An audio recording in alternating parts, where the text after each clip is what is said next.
Kasi ayaw kami kabitan ng Meralco. Dahil nasa squatter na kami. Hindi pwede.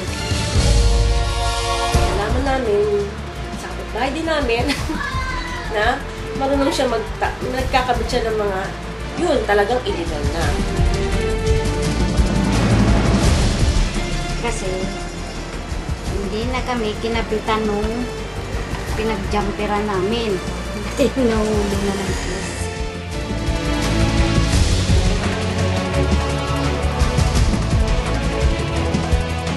Mapakad reception, tiis ka lang.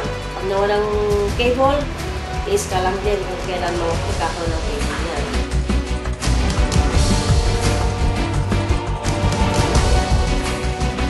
O ngayon, dahil sa nanakaw, dumami ang magnanakaw dito, yan, pumuputok ang transformer.